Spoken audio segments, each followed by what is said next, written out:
sorry, I couldn't not laugh at That was really well timed on that. I know. It was like in sync.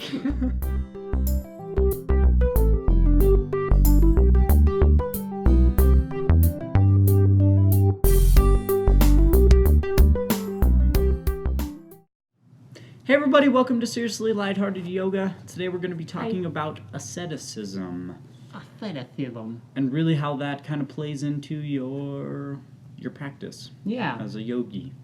So I would encourage you guys to think of asceticism as something that falls on the spectrum of the cult of suffering that we've been talking about. This practice is, for some people, very beneficial. I will say that, for starters. If you want to think of it in a certain way, it's sort of like renouncing certain sensual indulgences.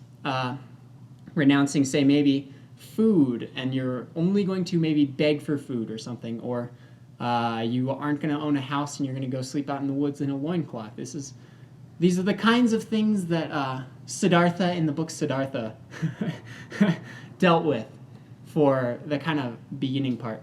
He wandered off with some ascetics, and they, again, are trying to renounce something about the pleasure in the world.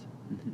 And this is great for bringing you some of the subtler and finer aspects of being and living in the world as part of it. But it is, again, unnecessary suffering for most of us. So if you are saying, wanting to cut out something in your life, or trying to change a specific habit, and it might fall under this category of asceticism, maybe look at it and see if that's really a change you need to make. Analyze it, because again, I am not a believer that you need to cut these things out to find that end point of yoga.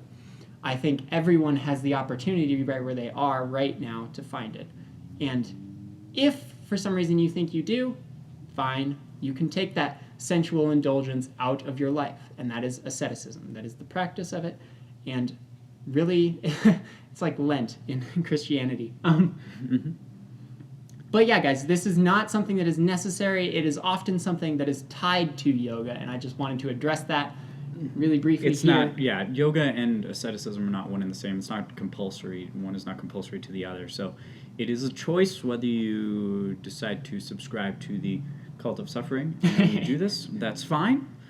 But know that it's not essential. It is not required for you to reach your enlightenment or awareness, if we want to call it that. Bliss. However, the end goal of yoga, there's no need for asceticism. It's not required.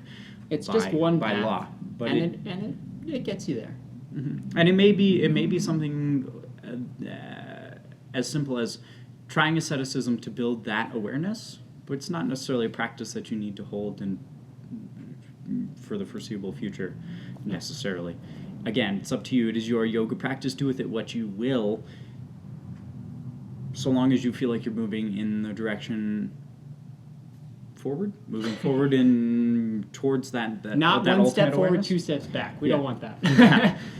And sometimes the cult of suffering causes these steps backwards. So yeah, that's why we try to really back in, enjoy what you're doing, be cognizant of what you're doing, and do whatever you need to do to get to that point. So give somebody a high five, and we'll see you guys tomorrow.